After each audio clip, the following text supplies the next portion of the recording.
ඉතින් කෑවද එතකොට? කෑම එකක් තියෙනවා අර ඉන්දියාව නේ. දුප්පත් මිනිස්සෙක් කුඩු ගංජා ගන්න නැහැ, සිගරට් බොන්නේ නැහැ, බුලත් පිට කනවා.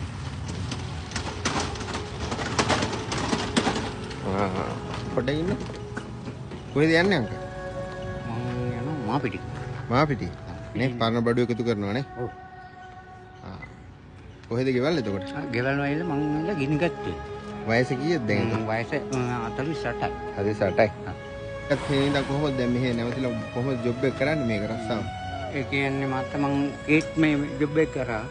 මම වීඩියෝ කරන කමන්නේ නැහැ නේ. අවුලක් නැහැ මාත් මේ හරි. උදේට කෑවද එතකොට? කෑම එකක් තියෙනවා අර කඩේ දුන්නා. මොකද්ද මේ? ඉන්දියාව නේ. ගෙදර යනවද? දැන් ගෙදර යන්නේ පොඩ්ඩක් මොනවද? අමාරු. කියන්නේ කීයක් හරි හොයන්න යන්න ඕන. දාදක් ඉත අතේ කියනවා.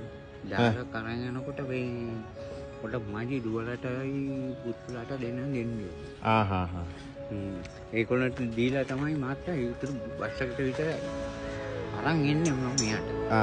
එතකොට මෙහෙ නැවතිලා ඉන්නේ නේ? ඔව් මම කුලියට? ඔව් කුලියට නැතන. කීයක් ගෙවනද බෝඩි වල? 3000. මාසෙකට 3000. මාසෙට 3000. ඔව්. එතකොට මේ දවසට කීයක් විතර හම්බ කරගන්න පුළුවන්ද? සමහර වෙලාවෙ තියෙනවා 2000 3000.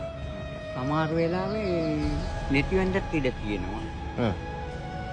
නැති වෙන්නත් ඉඩ තියෙනවා.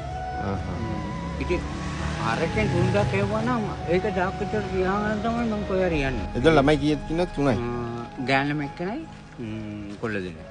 තුන්දෙනා වෙන්නේ. රාජායි අවුරුදු 15 20ක් විතර ඉඳන් හොඳ මිනිස්සෙක්.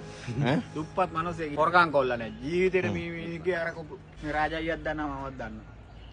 අපි මං අවුරුදු 13ක් වෙනා රාජායි අවුරුදු 20කට වැඩි. එහෙමද?